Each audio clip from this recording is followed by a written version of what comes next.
Hello, everybody. It is Wednesday, February 18th, and welcome back to the Nick Watkins Show. I'm Nick Watkins. Let's get into it. We're going to start today with Olympic men's hockey. The quarterfinal round started, and three games have already happened today. The United States are playing Sweden in a couple of minutes, so we're going to try and get this going here so I can watch that game. I'm very excited for it.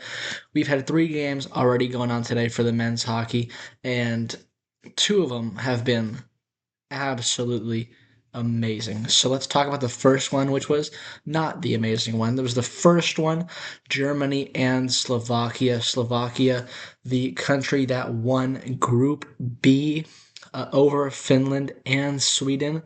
They lost to Sweden. That was their only loss, but they beat Italy and Finland before that to clinch the division. Germany went 1-2 in the group play. They only beat Denmark and then lost to Latvia and the United States. But then they got France in the first round. It's one of the easier matchups. So they advanced and they ended up losing this game. 6-2, Slovakia advances to the next round. I can't remember. I'm actually not sure who they're playing. Let's take a look. Do we know? Do we know who they're going to play? Nope, doesn't look like it. Oh, well.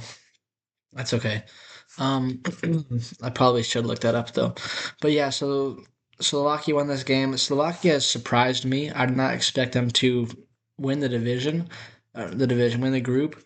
And I did not expect them to even, win a game in the playoff round. But good for them. Germany, I think it might have been a little bit of a disappointment, honestly. Um, yeah, but they still made the quarterfinal, but they ended up losing. So that was the first game. Um, yeah, let's get into the two more exciting games. These ones were incredible. The next game that happened, Canada and Czechia. Canada went 3-0, won their group. They beat Czechia. Czechia, meanwhile, went 1-2, lost to Canada and to Switzerland, but beat Denmark in the qualifying round to make it to the quarterfinal. And they pushed Canada to the brink in this one, but in overtime, Canada able to win 4-3. This was a very close game, and the Canadians definitely dominated in terms of offense and shooting the puck. They had a lot more shots, but the Czechs were able to counter with two power play goals, one power play goal and two chances. Canada, meanwhile, had one goal and three chances, and yeah, this one went to overtime. It was a great game. The first goal scored by guess who? Macklin Celebrini. I mean, what else is there to say? There's a lot to say, actually. We're going to talk about it. Macklin Celebrini, 3 points in this game. The first goal and two assists. He has, we're counting that up here. That's one, that's two, three, four, five, 6, 7, 8, 9 points in 4 Olympic games. Are you kidding me? He is playing out of his mind right now. And the Sharks were struggling going into this tournament, and the team around him is much better than the Sharks. It is the best team, in my opinion, in this tournament, the best country in this tournament. But still, as a 19-year-old, 9 points in 4 games, a goal in each of those games. I think he has 5 goals in this whole tournament.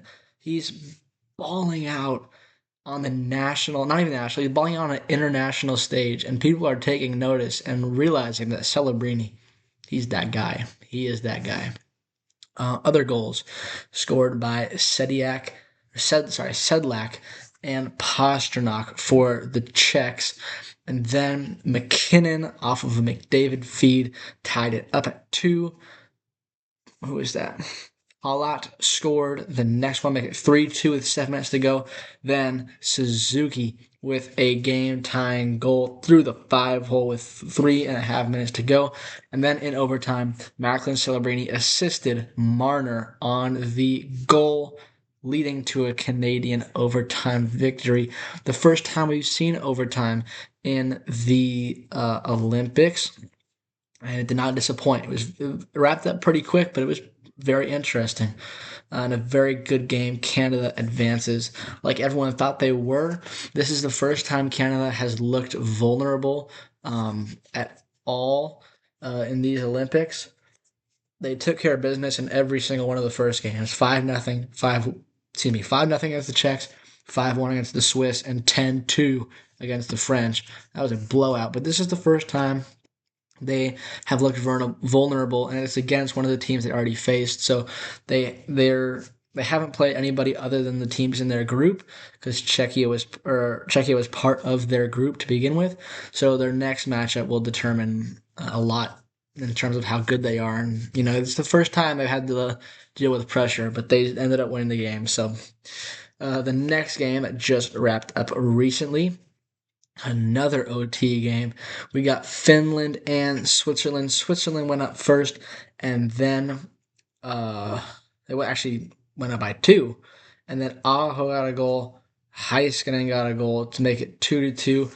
The Finnish scored 2 times in the final 6 minutes of the game to send it to overtime, and then Lehkonen ended it 3-2, 3 unanswered goals for Finland.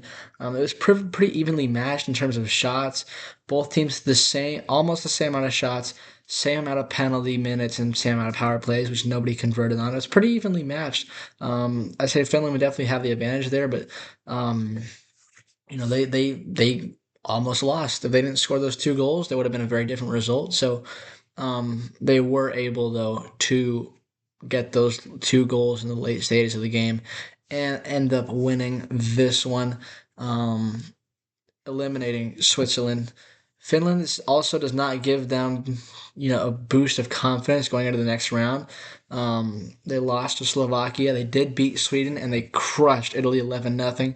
So this isn't the first time I had to play a good team, but Switzerland as well isn't really the best, not necessarily the best team. They beat Czechia 4-3. They lost to Canada 5-1, and they 4-0'd France. And in the qualifying, they went up against Italy 3-0. So Switzerland had also an easy qualifying game, but they were up. They probably choked it away. I mean, they not necessarily choked it away, but they did have a good chance to win. And they let it slip. So that's what happened in the first 3 games. The next game, the one that's going on right now, the United States of America, land of the free, home of the brave, going up against Sweden.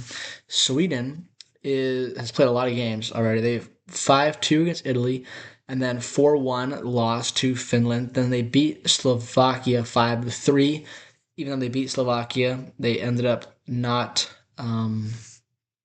winning the group. Slovakia ended up winning the group, and Finland also got a bye to the next round. So even though they went 2-1, the Swedes had to play in the qualifying. They drew Latvia, who was one of the tougher, teams. They beat Germany. They beat Denmark as well. And they beat Sweden beat Latvia 5-1. So now they have to play the United States. The United States got here by winning all 3 of their games. 5-1 against Latvia, 6-3 against Denmark, 5-1 against Germany.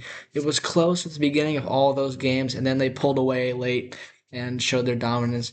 Team USA has not necessarily...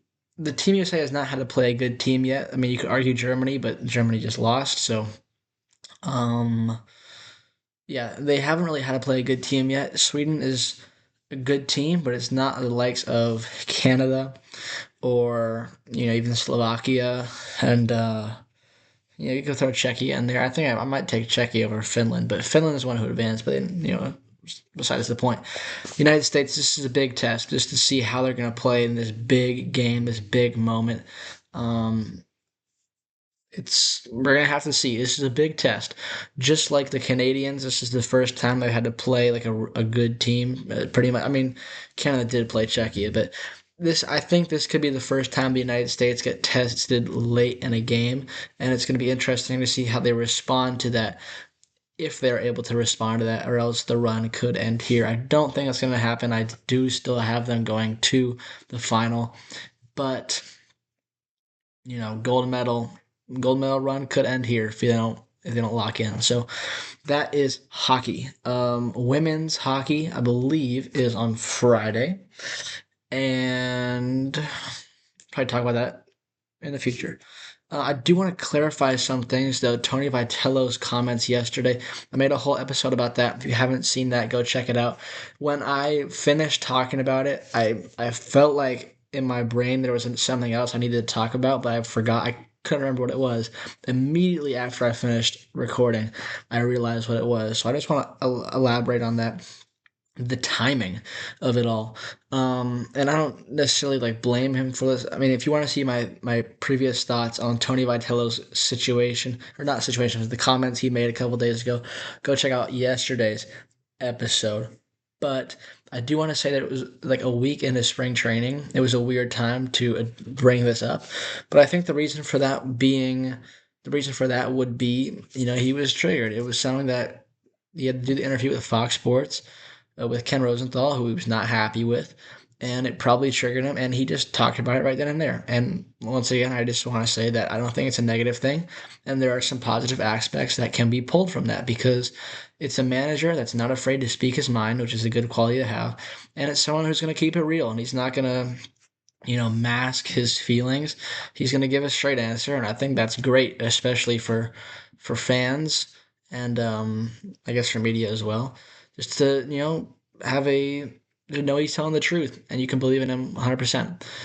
So obviously, it's not a great thing that he did, but I don't blame him for it. I don't think it's a problem. I also think that people are blowing it way out of proportion. I mean, people are saying that he doesn't want to be the manager of the Giants. That's not true. I mean, why would he be here if he didn't want to be the manager of the Giants? He would have stayed.